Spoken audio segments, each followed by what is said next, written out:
नमस्कार। कोरोना महामारी के बाद आज ये हमारा पहला फिजिकल इवेंट है और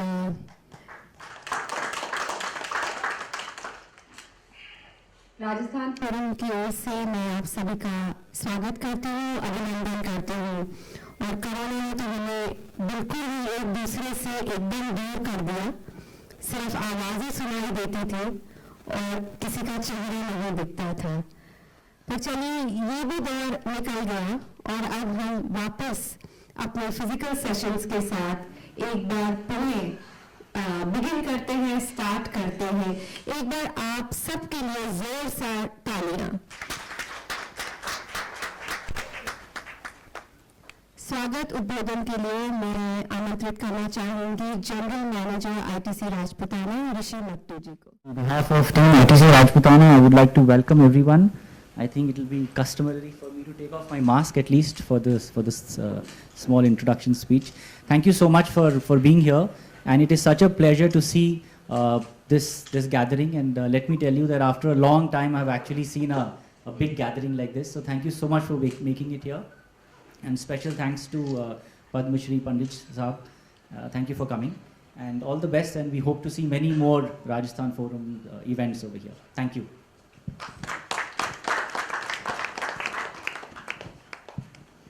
जैसे कि आप सबको पता है कि जो डेजर्ट सोल का इवेंट है वो आईटीसी राजपुताना के साथ कोलैबोरेशन में है। इसके प्रस्तुतकर्ता है श्री सीमेंट्स।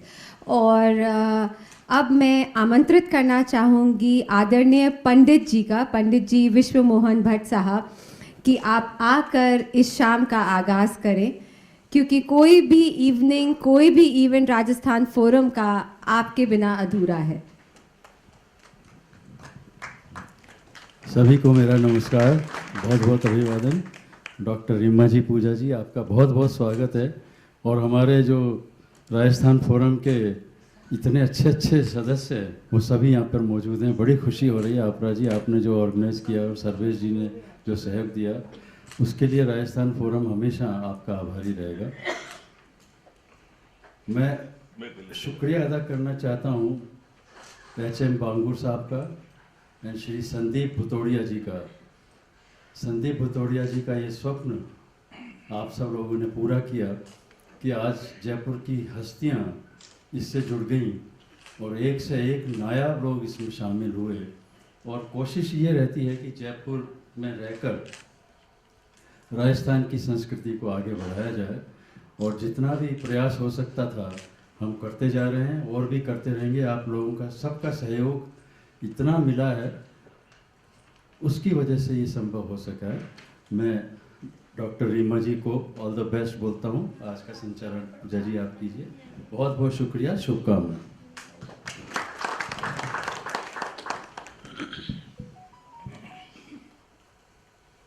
बहुत बहुत धन्यवाद पंडित जी।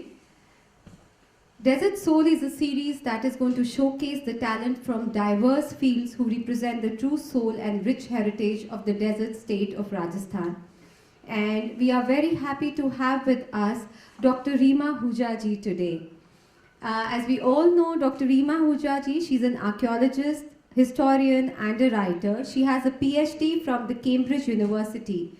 She is currently the director of the Maharaja Sawai Man Singh Museum, Jaipur, Director Jaigarh Fort and Museum, Trustee Maharaja Ganga Singh Ji Trust, Bikaner, and also the Vice President of ICOMOS India.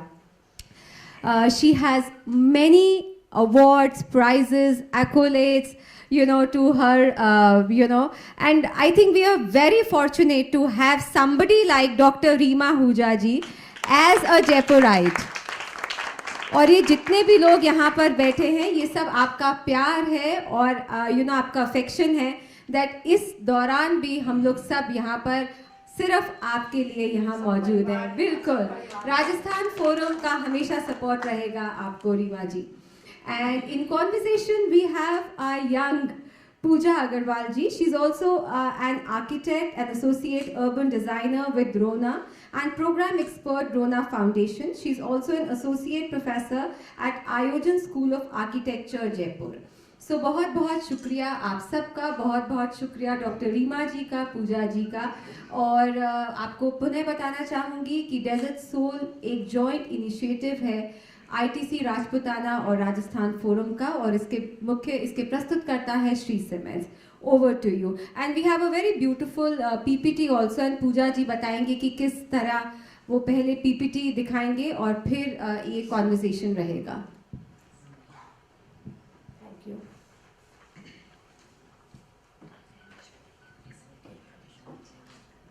Thank you so much, and good afternoon, everyone. And basically, the topic on which we are going to discuss today, आज हम जिस चीज़ पे चर्चा करेंगे वो इस पे आधारित रहेगी कि हमारे सिटी में जो मॉन्यूमेंट्स हैं वो कैसे, how have they been changed since 300-400 years, right from their foundation in the city. And also इनका रोल अब कम्युनिटी के लिए क्या है, कैसे हम लोगों को एंगेज करके इन मॉन्यूमेंट्स के बारे में जानकारी देते हैं और इनके बारे में नॉलेज और आउटरीच बढ़ाते हैं। तो सबसे पहले I would like to introduce the city of Jaipur to you and what is recently being done. आजकल क्या हो रहा है जयपुर शहर में, उसके बारे में मैं आपको अवगत कराना चाहूँगी। So basically, जैसा कि आप लोग सब जानते हैं, it is an 18th century city designed by Maharaja Savai Jai Singh II, and this is the first planned city in the medieval era, and it is still a living heritage in the entire world. So the city of Jaipur was planned on a gridiron pattern with walls 9 meter in height and 2.74 meter thick with 7 gates, and eventually there were more gates added, so there were अब इसमें 9 gates हैं. And the east-west axis of the town was divided by 3 perpendicular roads, which we all know as Jawhari Bazaar, Chauda Rasta, and Kishanpol Bazaar, each with its own characteristic. The width of the choppers was 3 times that of the main street. So the main streets were all 108 feet wide. And this divided the city into 9 squares or chowkadis, and the extreme length of the east-west axis is 3 kilometers, and each chowkadi is 900 by 1000 meter square, making it ideal for pedestrian movement. And the reason why these choppers, they were so big in dimension was because they were like big playgrounds for the children, and they were main community spaces for social activities and gathering. This is how it looks now, but it still continues to be a living heritage city in 21st century.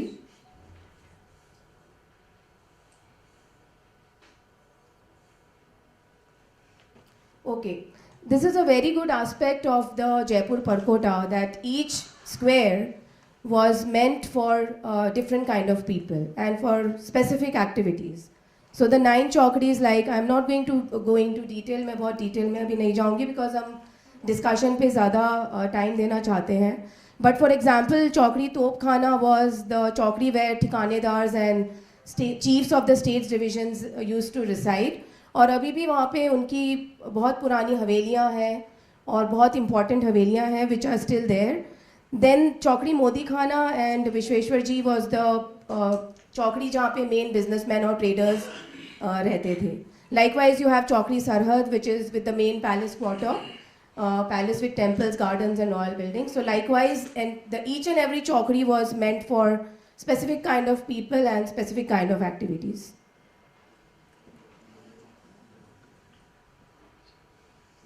So Jaipur is also now a UNESCO World Heritage Site, which was inscribed in 2019. And these were some of the facts that came while we were inscribing the city, that it is an interchange of ancient Hindu, Mughal and Western ideas in urban form and architecture of Jaipur.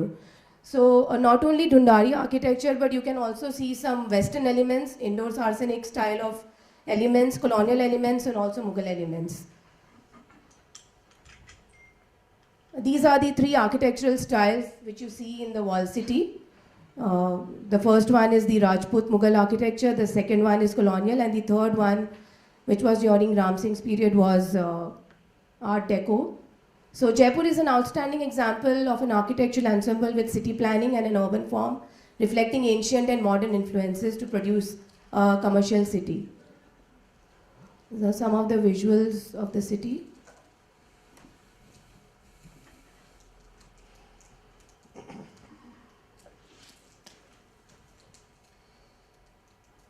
Yeah, next.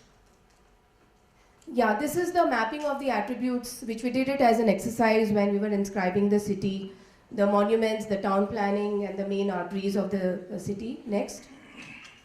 Yeah, this is the arts and crafts of the city was one of the main important criteria for its inscription as a UNESCO World Heritage City. And it is strongly also associated with the 36 Karkhanas which Jai Singh founded in order to take care of the royal patronage related to arts and crafts and other day-to-day activities. Next. This is the mapping. The picture that you see is of the artisans who were invited from Lahore. So they are the Meenakari craftsmen, and their 7th generation is still practicing this craft. Next. This we did some survey related to 36 Karkhanas, that which are the ongoing crafts and which have become obsolete. Next. Some visuals of the city. Next. Next. So yeah, so we presently what is driving the driving force behind heritage is that we are looking upon it as an education and as scientific knowledge, as a tool to give scientific knowledge. Next. So this is the Ghat Ki Guni ensemble when we go towards Agra, a beautiful area of 52 properties which is now notified by the State Archaeology, and we initiated this walk with the help of Tourism Department on World Tourism Day. Next. So yeah, this is the World Tourism Day which we celebrated in 2014 with the launch of this Heritage Walk. Next. So we invited school children, we developed the brochures in Hindi and English, and we invited some 200 people of the community to come there and share their ideas about the history and everything with us. Yeah, these are some of our engagement with the school children. Next. Next. Another building which we always take it as an example is the Rajasthan School of Arts. So this is one of the activities in which it was concentrated to realize that Jaipur is a UNESCO Creative City of Crafts and Folk Art. And Jaipur was the first city to join this network. And now there are other 4 Indian cities who are part of this network. Next. These are some other outreach activities at the same building. Next.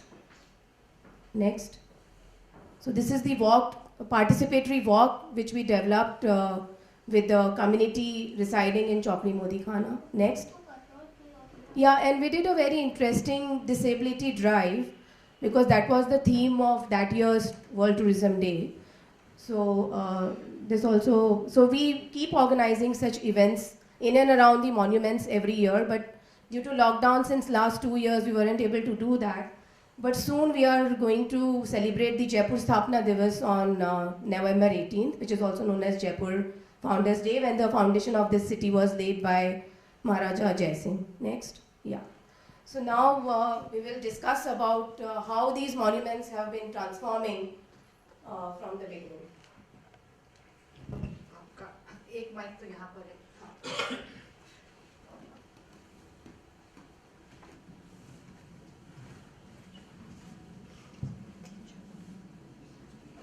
Hello.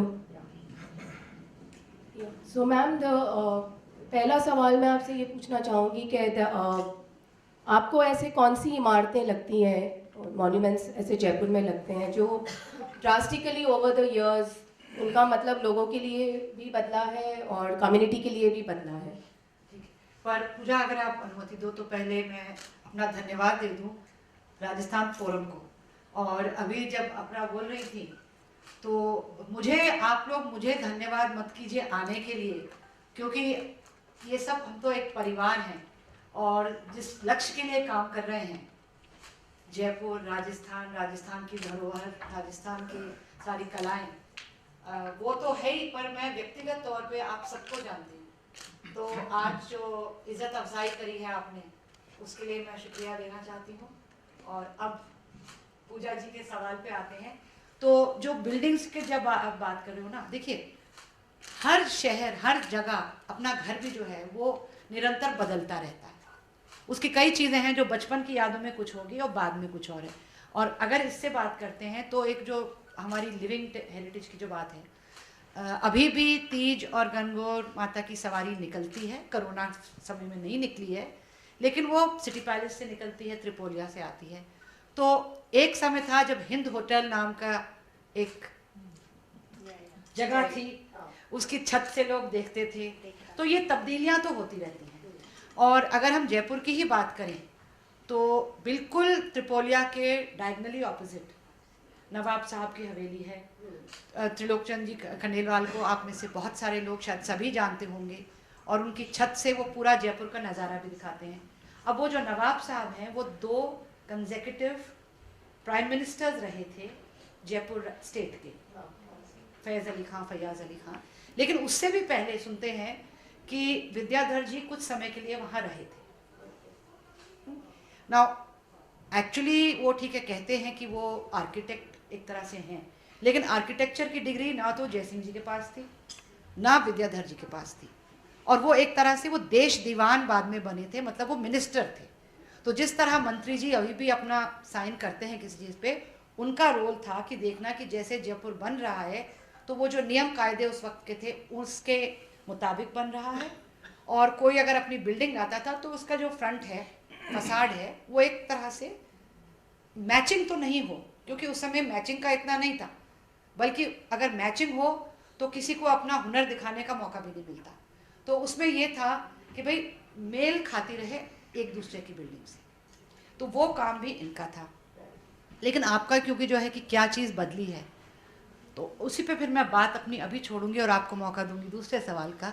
हमारी जो चौपड़ हैं, शायद सबको याद होगा या देखा होगा कि एक समय था जब वहाँ पे फूल बेचने वाले बैठते थे, या फूल बेच रहे हैं या छोटे छोटे खंदों में और कुछ काम कर रहे हैं, तो वो एक जीवित जावित मतलब एक ऐसा स्थान था जिसमें पूरे टाइम कुछ ना कुछ एक्टिविटी होती रहती थी। तो मेरे लिए तो वो फ्रोजन इन टाइम है। मैं तो कहूँगी अब ये क्या बन गया। लेकिन अभी पूजा जी ने एक फ़ोटो जो दिखाई वो सवाई राम सिंह द्वितीय के समय की है। तो उनके टाइम पे उन्होंने ही जो वहाँ पे पानी की टाँके थे, वैसा वाला टाँका नहीं जिससे आप थोड़ा सा पानी निकालते हो, बावड़ी भी नहीं थी, लेकिन वहाँ पे पानी का जो स्रोत था वो उन्होंने भरवाया था और भरवा के वहाँ पे बाग लगाया था। तो जगह तो निरंतर बदलती है। प्रॉब्लम जो हमारी आ गई है वो ये है कि हम ऐसे दौड़ रहे हैं भविष्य को देखकर, मतलब वो एक मृग तृष्णा है जिसके पीछे भाग रहे हैं, और भागते भागते हम कह रहे हैं ये जो सारा पुराना है ना इसको छोड़ जाओ। तो छोड़ के जब हमारे पैर ऐसी जगह पे पड़ेंगे जहाँ दलदल होगी, क्योंकि जो भविष्य है, हमारा जो फ्यूचर है, वो हमारे अतीत पे एक तरह से निर्भर होता है। तो हम अतीत वर्तमान भविष्य को साथ नहीं लेके चलेंगे तो हम अपने आप को खोएंगे। खोने में कोई हर्ज भी नहीं है, अगर हमें सिर्फ वो लक्ष्य दिख रहा है तो चलते हैं वहीं। लेकिन जयपुर जैसे शहर के साथ फिर हम नाइंसाफ़ी करेंगे। तो ये अगर हमें धरोहर में मिली है, चाहे मैं यहाँ पैदा नहीं हुई, ये मेरा शहर है, तो मैं अपने शहर के साथ क्या कर सकती हूँ। और आप सब हमारे जो कम्युनिटी की बात हो रही है, तो आप लोग तो कम्युनिटी लीडर्स हो, इसलिए ये हम सब मिलके इस चीज़ के लिए काम करें। Right, okay. As a director city palace museum, आपको क्या लगता है कि एक म्यूज़ियम का या एक ऐसी इमारत का एक सिटी के लिए वो क्या रोल प्ले कर सकती है? अभी भी छोटी छोटी चीज़ों में लगता है कि सिटी पैलेस मतलब कईयों के जीवन में उसका एक रोल है, कुछ अहमियत अभी भी है। तो होलिका दहन के वक्त अभी भी कई शहर के बाशिंदे हैं जो आते हैं और जलती जो होलिका जलती हैं तो होली की आग लेकर अपने घर जाते हैं। ये एक आर्टिफिशियल चीज़ नहीं है। मानक चौक थाने के वो खुद ही आ जाते हैं कि जी कितने बजे पूजा हो रही है। अब वो पूजा अंदर की है, आप कितना ही कह लो वो प्राइवेट है, लेकिन वो लोग फिर भी आके खड़े होते हैं। तो ये पुराने ज़माने में और अभी भी एक तरह का जुड़ाव होता था, जो आपका जो एक तरह से शासन तंत्र है उसका और एवरेज लोगों का एक जुड़ाव का केंद्र था। इसी तरह तीज और गणगौर की तो मैंने बात कर ही ली है, पर मूर्तियाँ जो हैं तीज माता की और गणगौर माता की, वो अभी भी जनाने देवड़ी वाला हिस्सा या रावले वाले हिस्से में रहती हैं और समय पे निकाल उनको बाहर लाके, और प्रतिष्ठा तो होती है लेकिन लाके और तैयारी होके और फिर वहाँ से जुलूस निकलता है। तो वो एक दूसरा जुड़ाव है। क्या रोल रहा है वो तो एक चीज़ है, क्योंकि आपने 36 कारखाने का दिखाया। तो एक समय था कि राजा के पास, चाहे वो यहाँ का महाराजा हो चाहे वो कहीं और का रूलर हो, उनके पास बहुत कुछ मतलब नियंत्रण उन्हीं के हाथ में होता था। आज्ञा देना, किसी चीज़ को निषेध करना, वो उनके हाथ में होता था। तो एक कंट्रोलिंग फिगर जैसे हो जाता है। अब वो कंट्रोल तो नहीं है। अब वो हमारा जो जिसमें मैं काम कर रही हूँ वो एक म्यूजियम है, एक संग्रहालय है, एक अजायब घर है, ठीक है, वो अजायब घर है। तो उसमें क्या चीज़ें हैं, वो चीज़ें हैं जो पूरे जयपुर को एक तरह से जोड़ती हैं। सिर्फ ये नहीं है कि वहाँ पे कुछ ऐसे गोटा का काम है जो महारानी ने पहना, हाँ वैसी चीज़ें भी हैं, लेकिन उनको बनाने वाले हाथ तो हमारे कारीगरों के थे। तो वो एक जुड़ाव बन जाता है। तो एक तरह से मुझे सिटी पैलेस में जब तक मैं काम नहीं करती थी तो मुझे खुद भी इस पहलू का इतना अंदाज़ा नहीं था कि किस तरह से लोगों के मन में अभी भी उस स्थान का, व्यक्तियों को भूल जाइए, व्यक्ति की तो एक ज़िंदगी होती है, वो 100 साल से कम ही होती है, बल्कि ज़्यादातर ठीक है उस पर नहीं जाते हैं कि कितनी एवरेज है, लेकिन उस जगह की, उस स्थान की जो अहमियत है लोगों के मन में वो है। तो जब जयपुर वर्ल्ड सिटी को, अभी आपने यूनेस्को वाली बात करी 2019 की, उसमें सरहद, सिटी पैलेस, जलेब चौक, ये सब एक बिल्कुल क्रूशल वाइटल जगह बन जाती है। जंतर मंतर उससे पहले ही बन चुका है, लेकिन जंतर मंतर भी उसी जगह से जुड़ा हुआ है। तो कोई भी जब हमारी चीज़ होती है तो बात वहीं पे आके होती है कि कोई भी स्थान है उसका रूप तो बदलता है, उसकी जो अहमियत है वो हमारी नज़र में है। तो उसको अगर हम भुला देंगे, जैसे जयपुर बसने के वक्त जहाँ अश्वमेध यज्ञ हुआ था, जयपुर का यज्ञ हुआ था, वो तो अभी है, और पैलेस स्कूल है, मेरे को अभी हाल में देखने का मौका लगा क्योंकि वहाँ स्कूल चलता है। तो जब आपको किसी को बुलाया जाएगा, आप स्कूल जाओगे, देख के चले जाओगे, लेकिन वहाँ पे अभी भी वो स्थान है जहाँ जयपुर बसने के समय यज्ञ हुआ था। अश्वमेध यज्ञ जो हुआ है वो स्थान आपने भी उसकी स्टडी करी है, वो थोड़ा बाहर है और उसकी इतनी प्रतिष्ठा नहीं होती है आजकल, लोगों के दिमाग में वो नहीं है, गौण्य हो गया है। तो जब ऐसे होता है तो हमारा ही कुछ इतिहास का हिस्सा हट जाता है। लेकिन आप डंडे के जोर पे नहीं किसी को कह सकते हो कि भाई इस जगह को आप मानो। आप तब कर सकते हो जब उनके दिमाग में भी हो कि भाई ये क्या जगह है, क्यों हम इसका सोचा, अच्छा जयपुर में रहते हैं, क्या इसकी कोई वैल्यू है। ओके, जयपुर शहर में जितनी भी पब्लिक बिल्डिंग्स हैं या ऐसी इमारतें हैं जहाँ पे नॉर्मल लोग डे टू डे लाइफ में जाते हैं, जैसे मंदिर हैं या स्कूल्स हैं, या मैम ने एक बहुत अच्छा उदाहरण हिंद होटल का भी दिया था, तो इन सब पब्लिक बिल्डिंग्स का पुराना यूज़ अब ऑब्सोलीट हो चुका है। मतलब it's no longer being used as a temple as it was being used in those days, but they are looked upon more as public institutions. तो आपको क्या लगता है कि ऐसी कौन सी एक्टिविटीज़ या क्रियाएं इन बिल्डिंग्स में होनी चाहिए जिससे हम इसको एडेप्टिवली रीयूज़ कर सकें और इनका जो भी यूज़ है वो भी होता रहे और मेंटेनेंस भी होता रहे, apart from just being a temple और apart from just being a library और अ स्कूल? और क्या ऐसी एक्टिविटीज़ हैं जो इन सब के साथ जोड़ी जा सकती है? पूजा, ये बात कई बार आती है, जैसे वो कहते हैं ये पुराना कुछ पानी का स्रोत था, हौद था, बावड़ी थी, तो अब हमें इसकी ज़रूरत नहीं है, टैप वाटर आ रहा है, इसको भर दो, इस पे आप पार्किंग की जगह बना दो। और कई बार ऐसी हमारी ज़रूरतें होती हैं आधुनिक, जिसके लिए हम कहते हैं भाई इस पुराने का क्या करो, ये इतनी बड़ी हवेली है, तो जर्जर हो रही है, टूट रही है, बल्कि अखबारों में कितनी बार आता है कि जी ये बिल्डिंग गिर जाएगी, इससे बेहतर है कि इसको अभी आप गिरा दो, इससे बजाय कि ये किसी पे गिरे। तो फिर वो आता है कि how can we use it, adaptive reuse. जब तक उसका वर्तमान में कोई उपयोग नहीं होगा तो वो एक तरह से हमारे लिए बेकार है। इसके दो पहलू हैं। अडैप्टिव रीयूज होना चाहिए, मैं उस बात से पूर्णतः सहमत हूँ।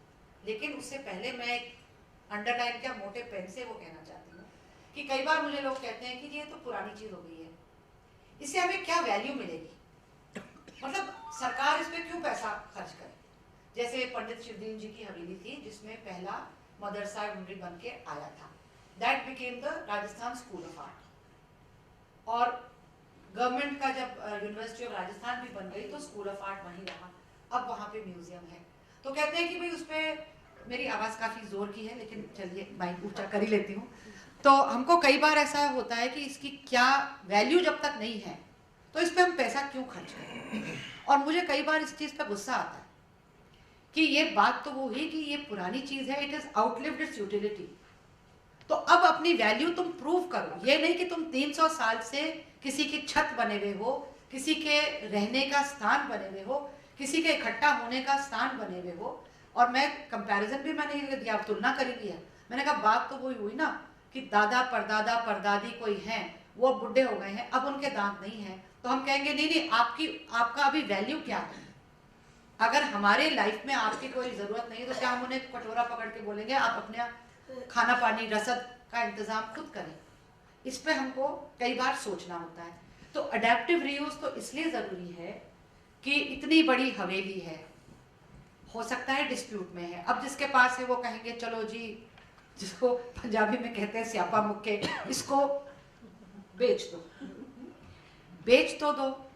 अब उसके बाद किसको आप लाओगे वहाँ, होटल भी बनेंगे तो कितने होटल बनेंगे, और एक समय था होटल खूब बन रहे थे, फिर कोविड जैसी चीज़ आ जाती है, किसके लिए बना रहे हो। तो उसमें सोचना पड़ता है कि हम इसका एक पुनर्प्रयोग करके, एक पुनर्निर्माण तो नहीं लेकिन उसको कैसे वहाँ रिहायशी कुछ बनाएं, वहाँ कुछ शॉपिंग मॉल नुमा बनाएं, म्यूजियम बनाएं, तो उस चीज़ को हमको देखना होता है, करना होता है। But we can't turn all our buildings into adaptive reuse. और उसमें भी ये सोचना होगा, आज के समय में अगर हो पाता तो हम लोग घर पे भी कई बार मैं ये चीज़ बोल चुकी हूँ, और मैं प्रैक्टिकल नहीं देखती भाई मैं कैसे मेंटेन करूँगी, या छोटी सी गली में मैं कहाँ अपनी गाड़ी खड़ी करूँगी। उसके लिए मिस्टर पीके जैन भी कहते हैं कि खंडों का इस्तेमाल करो वो पार्किंग के लिए, लेकिन मन कई बार करता है कि भाई काश हवेली होती। अब क्या करेंगे इतनी बड़ी हवेली का, वहां तक दिमाग नहीं गया, लेकिन होती। और बहुतों के पास जो थी बेच दी है, वो एक चीज है, उनके मन के दर्पण पे कहीं ना कहीं उसकी छवि है, लेकिन जब उसको तोड़ के हमने कोई मॉडर्न चीज बना दी है तो वो सारी यादें नहीं। अब विकल्प क्या है, इतना आसान होता ना विकल्प देना, तो वो सबके पास होता।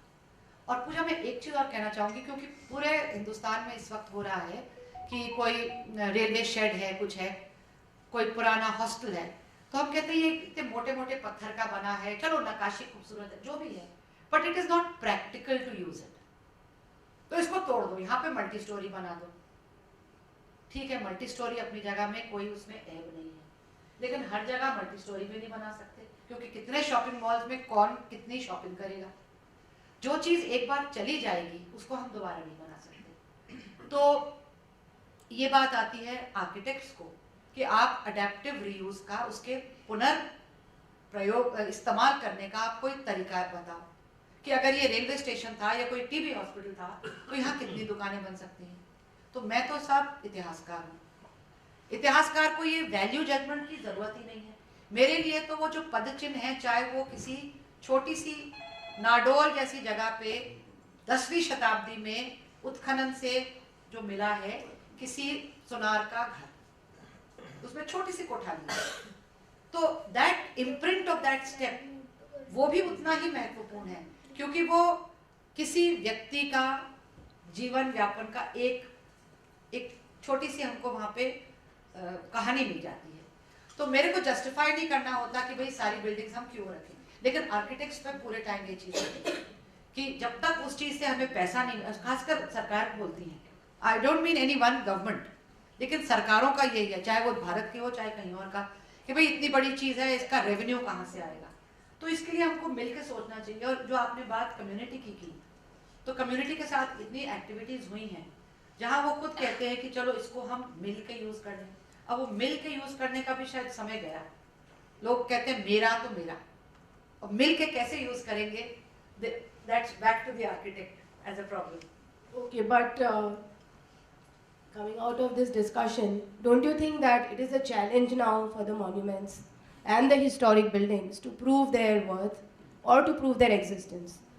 So in this, आपको क्या लगता है, what can the community play as an important role to, you know, safeguard these monuments, come together, make them more meaningful, make them more usable? अच्छा, आपने कम्युनिटी की बात की तो मेरे को एक, मैं जवाब नहीं दे रही, एक किस्सा सुना रही हूँ आपको। जब मैं अपने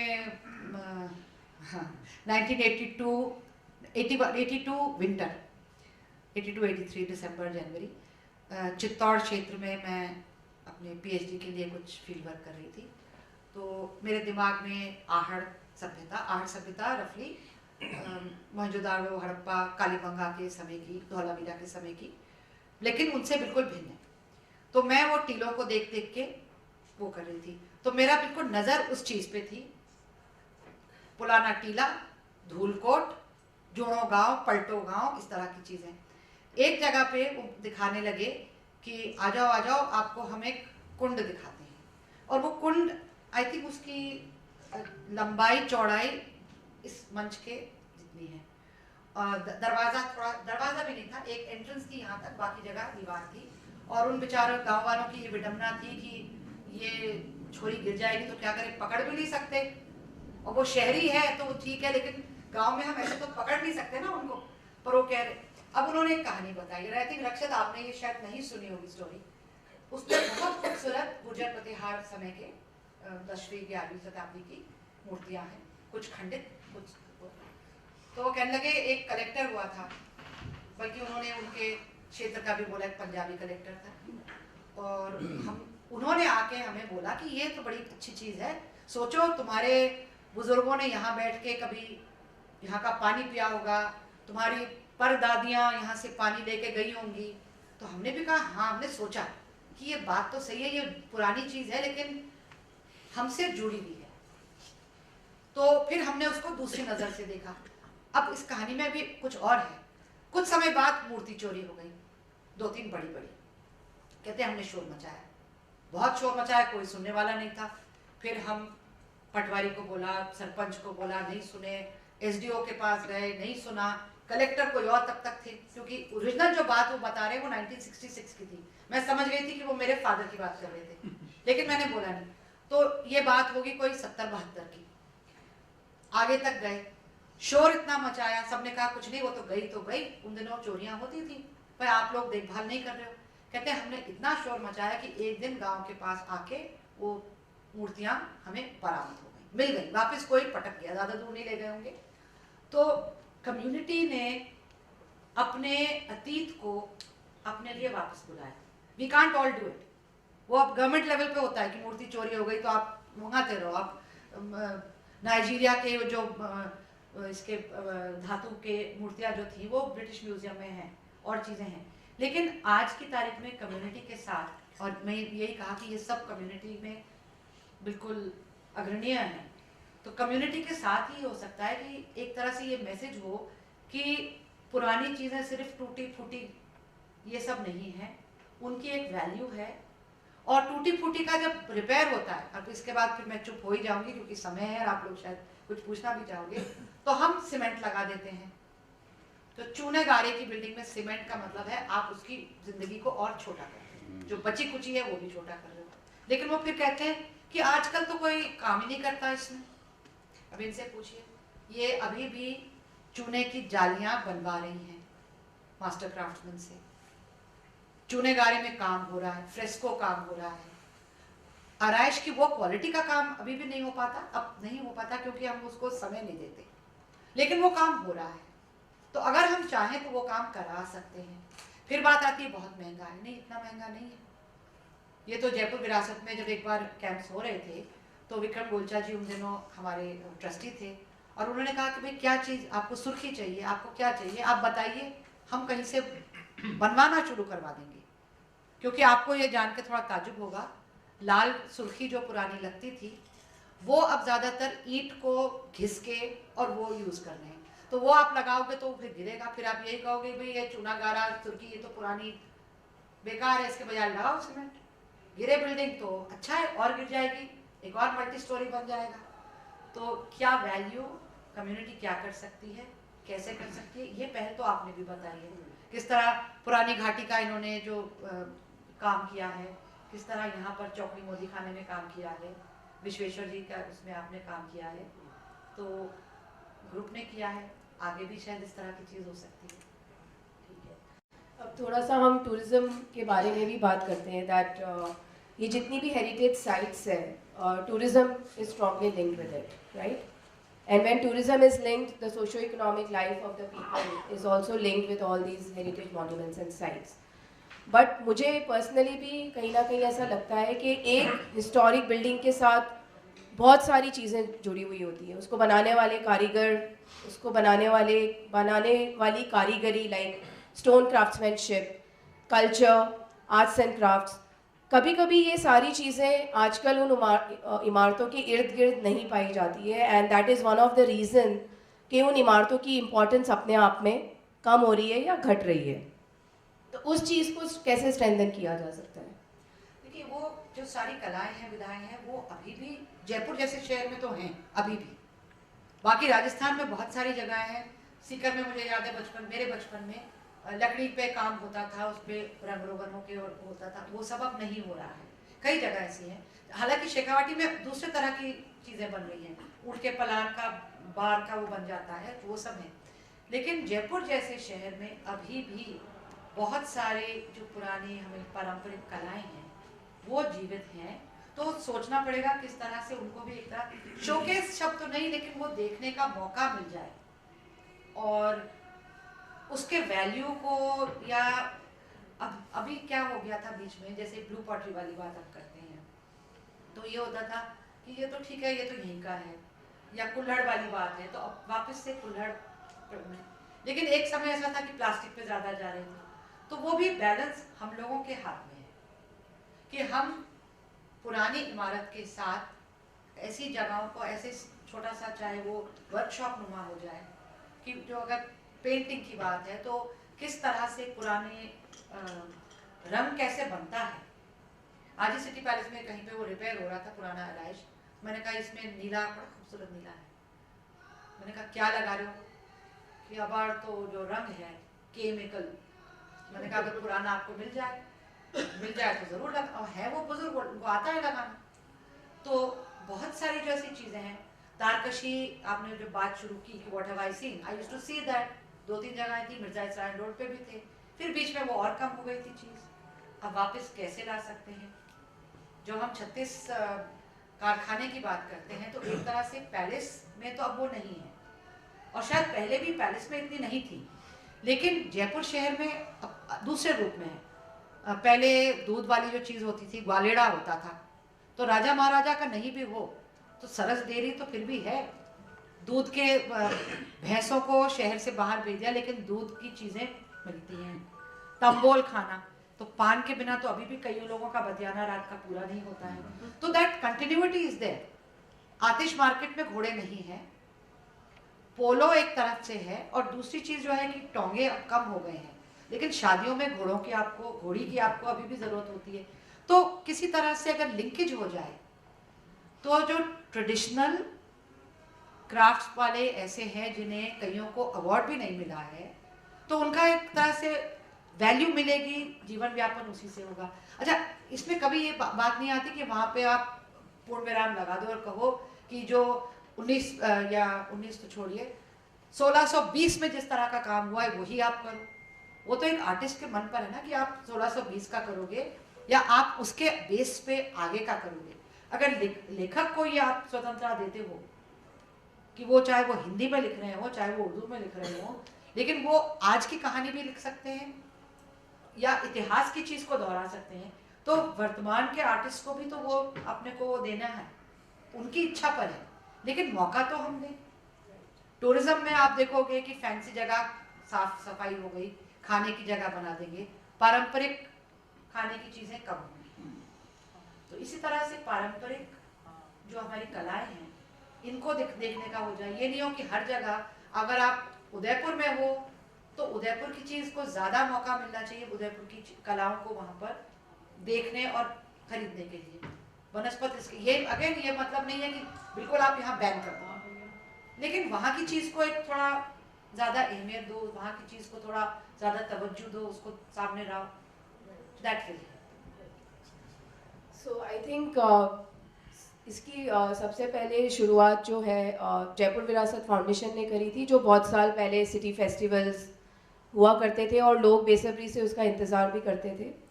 तो जयपुर विरासत फाउंडेशन ने एक बहुत ही अहम भूमिका निभाई है। फिर उसके बाद और संस्थाएं उसके साथ जुड़ती गई। अब जाजम भी है, द्रोणा फाउंडेशन है जो इन मॉन्यूमेंट्स के आसपास आउटरीच करती रहती है। पर अब एक नया पहलू भी इसमें आ गया है of showcasing this monuments virtually. But ये वर्चुअल या ऑनलाइन करने के चक्कर में हम बहुत सी ऐसी चीज़ें होती हैं जिसके ऊपर हम ध्यान नहीं दे पाते हैं। तो क्या ये वर्चुअल डिस्प्ले ऑफ मॉन्यूमेंट्स या जो वर्चुअल तरीके से हम इन सारी चीज़ों की हम जानकारी देते हैं, इसके ऊपर आप कुछ कमेंट करना चाहेंगी?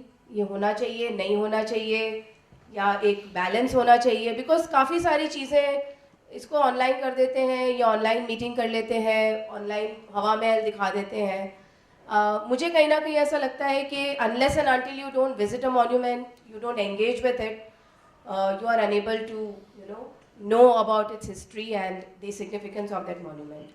But yes, in the lockdown period it was a very good way of still exploring these things around the city. But still I would like to know your thoughts. मेरा भी यही है कि दोनों पहलू हैं। लॉकडाउन में ना सिर्फ वर्चुअल टूर, कई चीज़ों के वर्चुअल मीटिंग्स बहुत अटेंड की, सब कुछ है, और कुछ नहीं होता था तो कोई ना कोई कहीं की और की चीज़, किसी और दुनिया के किसी हिस्से की चीज़ देख ली। लेकिन एक्चुअल विजिट करना एक अपने आप में एक बहुत महत्वपूर्ण है और वो ऑप्शन मिलना चाहिए। वही बात राजस्थान फोरम की है कि एक समय था कि आप फिजिकली मीट नहीं कर पा रहे थे, अब समय है तो शायद ये जिसको अब हाइब्रिड अपन कहते हैं कि दोनों चीज़ हो जाए, रिकॉर्ड करके आप उसको डाल भी दो किसी उसमें कि जो नहीं आ पाए वो सुन ले। लेकिन वो ऑप्शन तो होना चाहिए ना कि आपको अगर जाके वहाँ रूबरू होना है, उस जगह को जाके देखना है, तो वो मौका मिले। सिटी पैलेस में कई बार ये बात आई कि आपकी जो डिस्प्ले की चीज़ें हैं वो वर्चुअल उसमें डाल दीजिए, लोग देखेंगे। तो उन्होंने कहा नहीं, हम नहीं करना चाहते हैं, क्योंकि वो जो हमारे ट्रस्टीज़ हैं कि शायद अगर लोग ऐसे देख लेंगे तो वो एक्चुअल आके नहीं देखना चाहेंगे। पर ये बात शायद सच नहीं है, क्योंकि आईफल टावर हो, चाहे चाइना ग्रेट वॉल हो, चाहे कुछ हो, चाहे कुंभलगढ़ की दीवार की भी आजकल बात करते हैं, तो जब मौका मिलता है लोग जाना चाहते हैं। हाँ, हमेशा नहीं जा पाते, तब होता है कि भाई चलो उसकी तस्वीरें तो देख लें। और इसीलिए पहले पिक्चर पोस्ट कार्ड्स खूब आते थे, अब तो शायद अपन पोस्ट कर देते हैं। So we have to find that balance also. वो आप ऑप्शन भी दीजिए, क्योंकि छोटे बच्चे अगर हैं तो पूरी बिल्डिंग को घूमने में अगर 4 घंटा लगेगा वो नहीं करेंगे, तो उनके लिए चलो टुकड़ों में हो जाए, उनके लिए वर्चुअल भी हो जाए कि भाई ये देखने जा रहे हैं, उनको आप छोटा टूर करो, उनको आधे घंटे में दिखा दो, लेकिन मौका तो दीजिए और चॉइस दीजिए। अच्छा, and coming to a very important question now, ये जो Jaipur is now a UNESCO world heritage city and it is also a UNESCO city of crafts and folk arts. So what do you think that in recognitions को मिलने के बाद क्या इसकी importance बढ़ रही है, या हम लोगों को याद दिला पा रहे हैं कि Jaipur is such a unique city and we need to really safeguard the heritage attributes of the city? क्या अगर ये चीज़ें हम नहीं हासिल कर पाते, ये किताब अगर हम नहीं हासिल कर पाते, still were we be in that position to safeguard what our forefathers or what the legacy has left behind? पता नहीं कि अभी भी हम कितना सेफगार्ड कर पा रहे हैं। ये ज़रूर है कि यह किताब जो मिला है उससे एडिशनल फोकस आ जाता है। एक तो ये होता है भारत कह सकता है हमारे इतने वर्ल्ड हेरिटेज साइट्स हैं यूनेस्को द्वारा सम्मानित, और शायद 32 हो गया 36 हो गया, क्या third in the world for UNESCO sites, India. हाँ, नंबर भी जो है चीन शायद हमारे से आगे है अभी भी, लेकिन शहरों में अहमदाबाद है, इस तरह से, वो सब तो ठीक है अपनी जगह पर। एक जो प्रॉब्लम आती थी people in the city would say, खासकर जब बनने की बात आ रही थी कि इससे हमारा क्या घाटा होगा, क्या ऐसे नियम कानून आ जाएंगे जो हमारे लिए मतलब एक तरह से हमारे जीवन पे कुछ अंकुश लगाएंगे, क्या पूरा शहर पेडेस्ट्रनाइज हो जाएगा। क्योंकि अगर आप रह रहे हो, देखिए थियोरेटिकली तो ठीक है, आप कहो जी कॉर्डोबा में भी पैदल चलते हैं, मैं कॉर्डोबा नहीं गई हूँ लेकिन जहाँ गई हूँ वहाँ के लिए कह सकती हूँ, तो वो मौसम पर भी है। जो हमारी अभी तक तो 45 की तपती, अब वो कह रहे हैं कि कुवैत में टेम्परेचर 52 डिग्री सेल्सियस हो चुके हैं। तो गर्मी में कितना आप पूरे शहर में घूमोगे और कितना आपका टूरिस्ट घूमेगा, ये सोचने का है अगर पेडेस्ट्रियनाइज करते हैं। साथ में जो दूसरी चीज़ हो जाती है कि तो क्या हम खो रहे हैं, वो सोच के क्या हम पा रहे हैं। तो शुरू सबके मन में था कि will we get any money, UNESCO साथ में कुछ पैसा देगा, तो यूनेस्को तो नहीं देगा पैसा। तो ये है कि अन्य जगहों पर जहाँ वर्ल्ड हेरिटेज बने हैं तो टूरिस्ट ज़्यादा आते हैं, उससे थोड़ी कमाई, थोड़ी नहीं काफ़ी कमाई हो जाती है। और वो कमाई ज़्यादा होती है जब लोकल आते हैं। ज़्यादातर अगर एक फॉरेनर्स का ग्रुप आ रहा है और वो थोड़े एल्डरली हैं और वो किसी महंगे होटल में रह रहे हैं, तो वो अपने आप में अच्छी चीज़ है, देश को पैसा मिल रहा है, सब कुछ है, लेकिन वो उनका घूमना थोड़ा सीमित रहता है। और जब एक पूरा फैमिली ग्रुप आता है, जैसे पहले आया करते थे, बंगाल से आए और गुजरात से आते थे और बसों में आते थे, तो अब इतने सारे बच्चों बड़े सब लोग का ग्रुप है, कहीं जाएंगे, चाय लेंगे, बिस्किट लेंगे, लोकल लोगों से कुछ खरीदेंगे, तो वो चीज़ जब अगर हम जोड़ सकते हैं, that local economy gets a boost. अब उसका एक इजी फॉर्मूला अभी तक नहीं है, अहमदाबाद के साथ भी ये प्रॉब्लम है। और आप लोगों को थोड़ा सा मैं चेतावनी एक तरह से कह लीजिए, पर आगाह तो कर दूं कि वर्ल्ड हेरिटेज का खिताब जा भी सकता है। अभी हाल में ग्लासगो से छीन लिया गया। हर कुछ साल हमको एक रिपोर्ट देनी पड़ती है स्टेट ऑफ कंजर्वेशन, और उनके कुछ नियम हैं जो हम नहीं फॉलो करते हैं, तो फिर वो उस चीज़ को हटा देते हैं। तो अगर हम शहर के साथ ज़्यादा छेड़खानी करेंगे, जो चीज़ हमारी पुरानी है उसके बजाय हम उनको सीमेंट की बनी हुई मॉडर्न शहर देंगे। अच्छा, मॉडर्न शहर और मॉडर्न आर्किटेक्चर में कोई हर्ज नहीं है, लेकिन ज़रूरी तो नहीं ना कि वो पंडित शिवदीन की पुरानी हवेली पे ही बने। ज़रूरी तो नहीं है ना कि वो हवा महल पे ही बने, या वो मेट्रो स्टेशन अगर है तो वो चौपड़ पे ही बने और फिर अखबार वाले कहें देखिए किसी को पता ही नहीं था यहाँ कौन था। तो जी अपनी थोड़ी इतिहास को छोड़ो, अपने बुजुर्गों से पता कर लो, बता देंगे, उन्होंने देखा हुआ है। तो how do we have that balance? मेरे पास उत्तर नहीं है, और शायद एक जने का उत्तर कभी पर्याप्त भी नहीं होगा। इसका जो क्या हम कर सकते हैं, ये तो मिलके ही करना है, और इसलिए कम्युनिटी और कम्युनिटी के जो अग्रज हैं उनसे उनको ही निर्णय करना है। शहर हमारा है। अगर सिटी के जो सारे हमारे अभी वरांडे हैं वो सीमेंट के बन रहे हैं, उनके जो पत्थर की पट्टियां हैं वो ऊंची नीची करने के लिए तोड़ी जा रही हैं, तो फिर वो स्मार्ट सिटी का काम नहीं, फिर तो वो अनस्मार्ट सिटी का काम हो जाता है ना। और उसको कैसे हम, उनकी भी गलती नहीं है, हर जना सोच रहा है इस चीज़ को जल्दी करो, टारगेट पे करो, वो करो। किसके लिए कर रहे हो? शहर के लिए कर रहे हो, शहर के लोगों के लिए कर रहे हो। शहर गिर जाएगा तो लोगों को कहीं और बसा लेंगे, क्या ये संभव है? So I think we begin with our question answer round.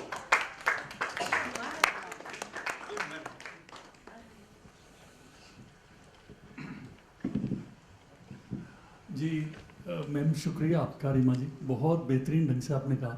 लेकिन मैं एक सवाल आपसे पूछना चाहता हूँ, ये इन सारे अपने भवनों की, पुरातत्व की बात की, लेकिन जयपुर शहर में रहने वालों का जो सोशल फैब्रिक्स जो टूटा है, इसके बारे में भी अगर आप कुछ कहें, क्योंकि वो भी एक बहुत बड़ी समस्या है। सिर्फ जयपुर शहर का नहीं, सोशल फैब्रिक 20वीं शताब्दी में हर जगह का टूटा है। हम एक दौड़ के दौर में आ गए, उससे हम पीछे भी नहीं हट सकते, नकार भी नहीं सकते। नौकरी के लिए लोगों ने जगहें छोड़ी, हाँ शायद नहीं छोड़ते, क्योंकि मेरे बचपन में जो मैंने पेरेंट्स से चीज़ें सुनी एवरेज लाइफ एक्सपेक्टेंसी सन 47 में जो थी उसको तो हम क्रॉस कर गए। तो आधुनिक चीज़ें में मतलब बुराई भी नहीं है। अब सोशल फैब्रिक रिपेयर कैसे होगी, ये एक अपने आप में बहुत बड़ा सवाल है। और कुछ हद तक कोरोना के दौर में जो हुआ, जब ये एक तरह से सिर्फ एहसास नहीं प्रत्यक्ष दिख रहा था कि मालूम नहीं, कल तो ठीक है, मालूम ही नहीं कि ऑक्सीजन लेवल्स गिर के और कुछ ऐसा हादसा हो जाएगा, तो फिर लोग बार बार कि भाई फिर क्या करेंगे। अब अनलॉक की जो प्रक्रिया है वो ऐसी लंबी चली, तो क्या ऑल्टरनेट वेज ऑफ लाइफ है, शायद हम फिर से उसको भूलकर फिर दौड़ में लग जाएंगे। लेकिन आप तो लिखते भी हैं, बोलते भी हैं, आप नाटक भी करते हैं, सब कुछ। सोशल फैब्रिक एक जने से ना तो बनता है ना उधड़ा जाता है, वो भी एक समय है, बहुत सारी चीज़ों से बनता है, उसके लिए भी हम काम कर सकते हैं। साइंस फिक्शन काफ़ी हमारे परिवार में कुछ लोग पढ़ते हैं और उसमें भी कई बार ये चीज़ आती है जो भारतीय दर्शन का भी एक हिस्सा है कि आप जो सोचते हैं वो हकीकत बनती जाती है। You are imagining something into reality. और बौद्ध दर्शन में भी ये जो शून्यवाद वाली बात है कि आप अगर कहोगे कि कुछ भी नहीं है तो जो हो भी चुका है ना वो नहीं हुआ हो जाएगा। अब वो एक अलग चीज़ है। पर ये जो सोशल फैब्रिक वाली आपने बात कही है ये बहुत ही महत्वपूर्ण है। इसका क्या हो सकता है और हम वापस कभी उस जगह पे नहीं जाएंगे। सर्कल ऐसे नहीं होता, वो थोड़ा स्पाइरल ही होता है, लेकिन शायद उसके नजदीक है। मैं इसमें एक चीज़ और क्विकली ऐड करना चाहूँगी। जो आप सोशल फैब्रिक बोल रहे थे, जो वॉल सिटी थी वो ओरिजिनली सिर्फ 50,000 लोगों के लिए बनी थी और अब उसकी पॉपुलेशन हो गई है ऑलमोस्ट 4-5 lakhs। मतलब आप इमेजिन करिए the density it is carrying now. Social fabric disintegrate होने के 2-3 और कारण हैं। मैंने बहुत सारी फैमिलीज से इंटरेक्ट किया था, उनकी फैमिली बढ़ रही है, दे डोंट हैव स्पेस, सबको इंडिविजुअल वॉशरूम्स चाहिए, फैसिलिटीज़ चाहिए, लोगों के चिल्ड्रन के एस्पिरेशंस चेंज हो गई हैं, किसी को एसी लगाना है, किसी को कुछ लगाना है। आई थिंक मॉडर्नाइजेशन ने भी लोगों को फोर्स किया है कि वो वॉल सिटी को छोड़ के बाहर निकल जाएं और वो प्रॉपर्टी को वो लोग एज गोडाउन्स यूज़ कर रहे हैं या कुछ भी ऐसे यूज़ कर रहे हैं। लेकिन अभी भी कुछ क्राफ्ट्समैन ऐसे हैं, जैसे अभी भी जो ठठेरों वाली गली है उनकी फैमिलीज बाहर रह रही हैं, लेकिन वो सुबह हर रोज़ आते हैं, वहीं पे ही काम करते हैं, उन्हीं कोर्टयार्ड्स में बैठ के अपना बर्तन बनाने का काम करते हैं, क्योंकि उनके साथ अभी भी वो एसोसिएटिव वैल्यू है उस स्ट्रीट के साथ। ठीक है, लेकिन अगर हम कम्युनिटी उनके पास नहीं जाएंगे, उनके साथ बातचीत नहीं करेंगे, उनकी कला के बारे में नहीं समझेंगे, तो वो भी मुझे लगता है धीरे धीरे विलुप्त होती जाएगी। आउट ऑफ 600 ठठेरा फैमिलीज अब सिर्फ वहाँ पे 10-15 ही हैं जो उस स्ट्रीट पे रह के और अभी भी काम करती है। तो आई थिंक कम्युनिटी को भी इंटरेस्ट शो करना पड़ेगा उनकी कला में और उनके रहन सहन में, उनके कल्चर में। या आई हैव अ क्वेश्चन। ये बड़ी गर्व की बात है कि जयपुर में आपने जो कहा कि कम्युनिटी लिंक होना चाहिए to the use of heritage buildings, it is a matter of pride. आप अगर जाएंगी तो आज जो जयपुर का एक प्रोफाइल बनी है, it is not because of the government, it is because of the community. आप मंदिरों में जाइए, कार्तिक का महीना है, एक भी मंदिर में जैसे पहले 5 आरतियाँ होती थी, दर्शन होते थे, सब हो रहा है, that is due to the community involvement. What we need is the political will. Politicians will talk big but never do it. आप वरांडे खाली करा लीजिए, अभी हेरिटेज स्वरूप वापस आ जाता है। यूनेस्को का हमसे अवार्ड 10 साल तक, 100 साल तक नहीं जाएगा। It is the governments who don't put their money where their mouth is, not the community. आज टेम्पल्स में पढ़ाई होती है, स्कूल लगते हैं, वहाँ women आती हैं, उनका वहाँ पर पंचायत होती है, they are being used as they were being done 50 years ago. And this happens not because of Virasat, not because of Jajam, not because of any organization. It is inbuilt in the Jaipurites, blood. That's how they have looked at this city and they are very proud of it. It's the governments that have led us down. So yes, Minky, you are right to maybe 99 point whatever percent. लेकिन youngsters अब उस जीवन व्यापन से तंग आ गए हैं। ये भी एस्पेक्ट है, ये भी एस्पेक्ट है। और एस्पिरेशंस होंगी, अपने आप होंगी, बिल्कुल होंगी। जब मैं नेशनल मॉन्यूमेंट्स अथॉरिटी में थी तो बॉम्बे गए हुए थे हम लोग, और जोगेश्वरी में ये बात हो रही थी कि ये पुराने बुद्धिस्ट केव्स हैं और इनके लिए क्या हो सकता है, क्योंकि वहाँ पर उस टाइम माड़ा, महाराष्ट्र हाउसिंग डेवलपमेंट व्हाटएवर चाह रहे थे कि 100 मीटर्स और व्हाटएवर इट वाज के फ्लोर्स बन जाएं, जिसमें 2 तो होंगे paid expensive paint house type, और उन्हीं से मतलब साइड बाय साइड 2 ऐसे, और तीसरा होगा वहीं के लोगों को रीसेटल करके उनके लिए। तो बातचीत चल रही थी, सुन रहे थे हम लोग एज ए टीम। एक तो ये था कि जो एक्सपेंसिव वाले हैं वो अपना पैसा डाल के बनवाएंगे, फिनिश करवाएंगे, तो they were getting more facilities because they were going to pay. वो हाइट भी ज़्यादा थी। जो दूसरा वाला था वो बिल्डिंग शायद 35 मीटर की ही थी, लेकिन जब हम केव्स की तरफ घूमने लगे तो एक जगह कोई कैरम, अब क्या है पुरातत्व की दृष्टि से आप कहोगे तो स्थान को नुकसान थोड़ा बहुत पहुंचता है, क्योंकि आप अपन नॉर्मल घर को इस्तेमाल करते हैं तो थोड़ा वेयर एंड टेयर होता है, बॉडी पे ही होता है, उतना हो रहा था। लेकिन कहीं कोई कैरम खेल रहा है, जो आपने बात की, अच्छा अगर उन सबको आप रीसेटल करोगे, मेरे जो आर्किटेक्ट कोलीग्स थे उसी नेशनल मॉन्यूमेंट्स अथॉरिटी की टीम में, वो कहने लगे, और चार्ल्स कोरिया जिन्होंने जवाहर कला केंद्र का डिजाइन बनाया, उनका भी हवाला देते हुए कि दिमाग में जो बात है कि इतने सारे लोगों को हाई राइज में ही फिट कर पाएंगे, ये बात सही नहीं है। लो राइज में भी आप कर सकते हो, वो एक एस्पेक्ट है। और फिर भी आप उनको बिल्डिंग से निकाल, जहाँ पे बिल्डिंग में ज़्यादा कुछ सेंसिटिविटी है कि हर जगह नहीं रहेगी, जो बुद्धिस्ट वाले समय का है वहाँ नहीं रह के दूसरी जगह, फिर भी आप कर सकते हो।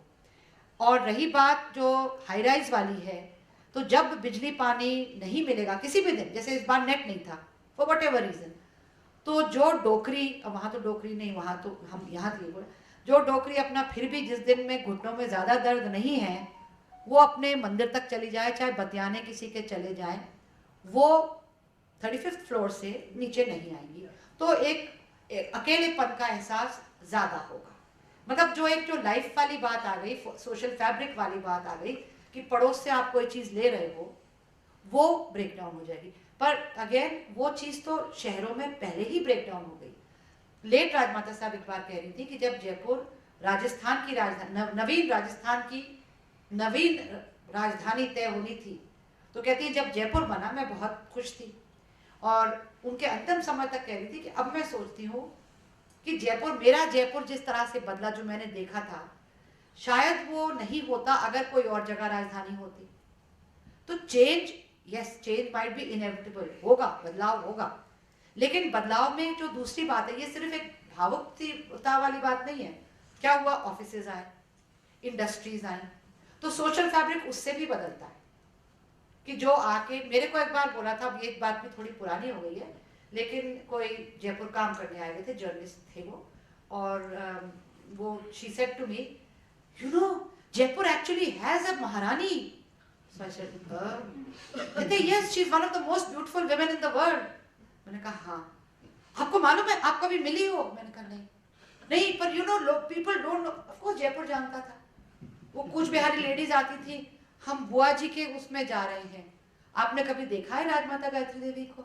नहीं, पर वो हमारे लिए पीशी माँ है, हमने नहीं देखा, पर हम उनका शहर आ रहे। एक वो जो मेमोरी होती है, दैट मेमोरी गेट्स लॉस्ट। वही चीज़ होती है जब मान लो कोई भारत का है और किसी अन्य देश में कहीं जाके सेटल होते हैं, तो उन्हें उस स्थान से शायद वो भावुक लगाव नहीं होता है, ना हो सकता है, जब तक कि वहाँ की कम्युनिटी उन्हें एक्सेप्ट नहीं करे। So we are back to the fact of the community, because the work which has now been done is, जहाँ पे लोग कहते हैं कि नहीं, ये मंदिर अभी भी, इसमें हम जयपुर विरासत का हो, चाहे अब जाजम का हो, चाहे किसी का हो, संध्या संगीत करेंगे, जो आए आए, कम्युनिटी के लिए तो हो ही रहा है, और बाहर के आए जरूर आए, पर नहीं, कम्युनिटी के लिए रोज नहीं हो रहा है।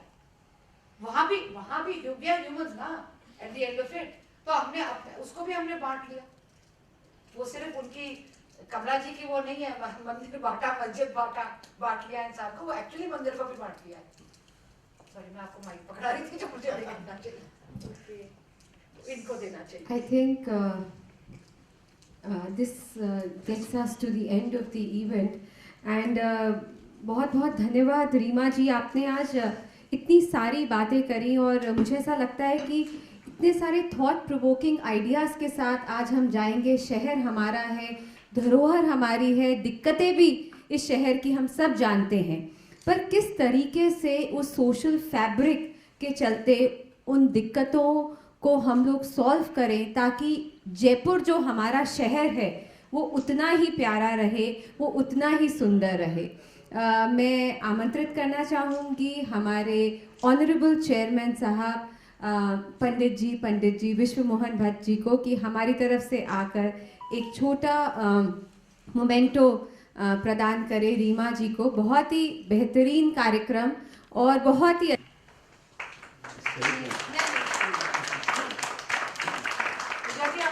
बहुत धन्यवाद डॉक्टर रीमा जी आपका।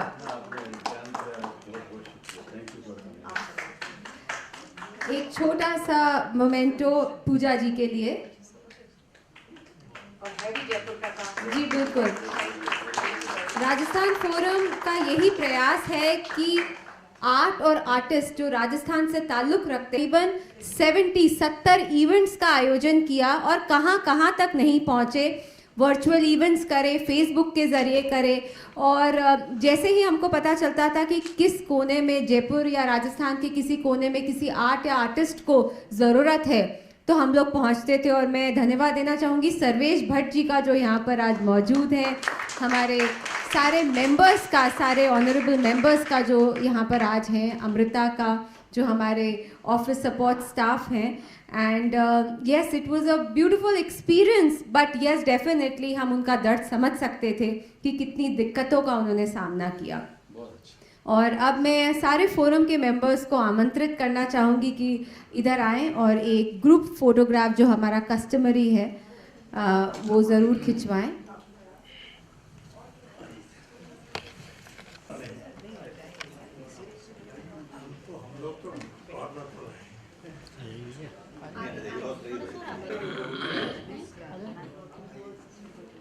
ये माइक जरा ऑन कर दीजिए।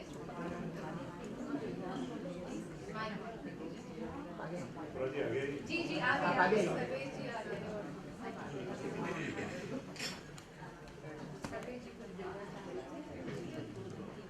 ये आ जाएंगे सब या हम कुछ ऊपर जाएं या अगर ऊपर चले मैं 1 मिनट लूँगा। मैं बताना चाहूँगा कि हमारे फोरम मेंबर्स पद्मश्री गुलाबो जी, पद्मश्री रामकिशोर छिपा जी, पद्मश्री मुन्ना मास्टर जी, विद्यासागर उपाध्याय जी, अंकित पटेल जी, इकराम राजस्थानी साहब, डॉक्टर मधु भट्ट तेलंग, ये सभी लोग यहाँ पर, नंद भारद्वाज जी, ये सब हमारे फोरम मेंबर्स हैं। और एक अच्छे मतलब हमारे फोरम में कम से कम 10 तो पद्मश्री इसको सुशोभित कर रहे हैं, और देवेंद्र झाझड़िया भी हमारे फोरम के मेंबर हैं, और अपूर्वी चंदेला भी हमारे फोरम की मेंबर हैं, और धर्मेंद्र कंवर मैडम, ऐसे करके कुल हमारे 30 जो राजस्थान के टॉप मोस्ट लोग हैं। पद्मश्री अनवर खां जी भी हमारे इसके मेंबर हैं। तो हमारा फोरम इस तरह से सब लोगों से मिलकर बना हुआ है। क्या लो क्या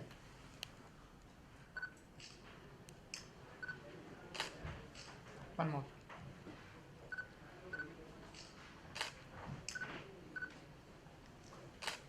thank you